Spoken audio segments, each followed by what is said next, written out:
Hey everybody, it's me, Lando Payne, and welcome back to the Lando Project.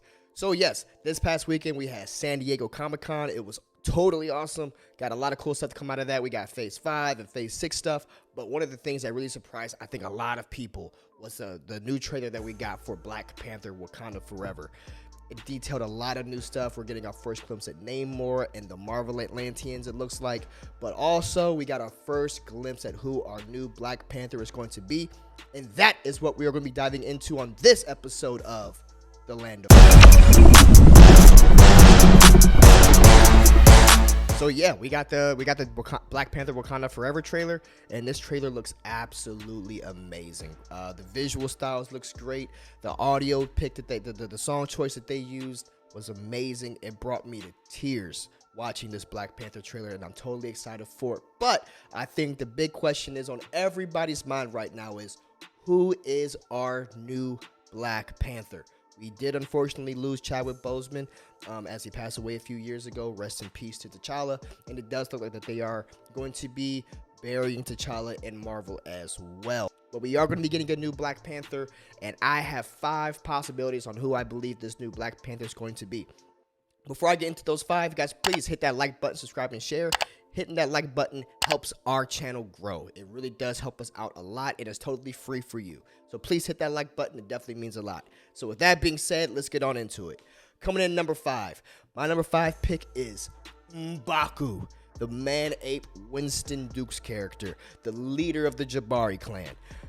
Baku, I think, is a lot of people's choice and a lot of people's favorite picks to be our new Black Panther. He was up there for me as well. Baku challenged T'Challa for the rightful place of Black Panther and the king, and to be the new king in the first Black Panther movie. And he almost won. He almost won, straight up. He took T'Challa to the edge. T'Challa did edge him out, but Baku definitely is one of the most fiercest, strongest warriors that they have in the Wakandan nations, in the 5 tribes of Wakanda. And Winston Duke's Baku definitely embodies a nation, a national protector. He can be that person, but I don't know if he will be. And the reason why is because we got the butt picture. There's a butt picture right here, right? We got the butt picture. And not trying to judge anybody, but Winston Duke's body just doesn't seem to look like that. Just not it. It just doesn't fit, okay? At least for me. Maybe you feel something different. I'm not going to analyze Winston Duke's ass like that. But, so that brings me into my number 4 pick. My number 4 pick for this Black Panther character is Okoye. Okoye, the leader of the Dora Milaje, the black bald goddess herself. I love that woman. Okoye is the leader of the Dora Milaje. She already has a lot of mission experience. She has the fighting experience. Whenever they were under siege in the first movie when Killmonger was taking over, it was Okoye who stood up against her own husband and led the Dora Milaje as T'Challa tried to reclaim the nation. But she is the one that stepped up. She knows what she's doing. She also already has been on missions with T'Challa before. She's been doing it for a long time. She knows what it's like to be out there in the field. She has that mission experience. Battle training, badassery. Okoye's a total package. The only reason why I don't think it is going to be Okoye actually, though, is because of they may not want to go that way. Okoye isn't really a part of the royal family. That's why she's at number 4 for me. But if they're just solely picking, hey, who is one of the fiercest battle warriors that we have, Okoye should be on everyone's number 1 pick right there. But she is currently at my number 4 for who I believe is going to be the new Black Panther. Now, moving on to number 3. My number 3 pick for Black Panther, Killmonger, Michael B. Jordan. Guys, listen, I know what you're going to say, but he died in the first movie. His body is in the ocean. Maybe. Remember, the villain in this movie is going to be Namor, right? Namor and the Atlanteans, and where are they at? They're out there in the water. If Winston Duke and his buddy, if Baku can pull T'Challa out the depths of the waters to save T'Challa, then who knows? Maybe Namor and his group found Killmonger or whatever, and they brought him back. Maybe not. Who knows? But it is the Marvel Cinematic Universe.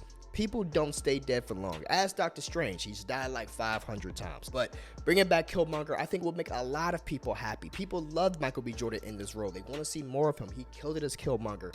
Killmonger's in one of my top 4 Marvel villains of all time because of the way that he was portrayed. He made sense. He actually wasn't doing it because he just wanted to be the mustache twirling villain. No, he had motive for the things that he was doing. He wanted to be a part of the Wakanda nation, but he was excluded for no fault of his own. So if they were to bring this person back, if they were to bring back Killmonger, hey, we can start him on a redemption arc. Moving on. Number 2. Now, this might disagree with some people, and she's only my number 2 pick for this reason. Listen, it's Shuri. Okay, Shuri's my number 2 pick. If it wasn't for comic book plot armor, she'd be a whole lot lower on my list. Shuri, I believe, is the fan favorite to be the next Black Panther because of her relation to T'Challa. She is T'Challa's sister. She's already in the royal family. It seems like she would be the next person to step into those shoes logically. My only hesitation on Shuri is just because Shuri's already great at being the woman in the lab. She's the smartest person in the MCU. I think that was confirmed by Kevin Feige. She's the smartest person in the MCU. She doesn't have a lot of military experience. She doesn't have a lot of battlefield experience. She's not out there with T'Challa and Okoye doing all that stuff. She's in the lab, driving the car from the lab. But unless she gets some hand-to-hand combat training, she's going to stay about number 2 pick because I just don't know if she has that ability to fight as well as T'Challa and Okoye and Killmonger and Baku on this list. It's nothing against Shuri, and I think Letitia Wright would be great as the character. It's just as the character has been made so far, that's why Shuri's my number 2 pick. So with that being said, that leads me to my number 1 pick, and let me know who else agrees with me on this. Okay, I want to know, do you agree with me on this? Because I think that the only logical decision here is Nakia. I think Nakia is the only one that makes sense to be our new Black Panther, man. Nakia, she has the military experience. She has the battlefield experience. Her passion and drive is to help people beyond the borders. Part of the reason why she did not want to marry T'Challa in the beginning was because she said she did not want to be beholden to just being in the Wakanda nation. She wants to be out there. And how the movie ended with Wakanda now expanding their borders, and it seems like this movie has to do with that international conflict, maybe between them and the Atlanteans. I think that Nakia would see this as an opportunity for herself to continue with her mission on helping and serving outside of the borders of Wakanda.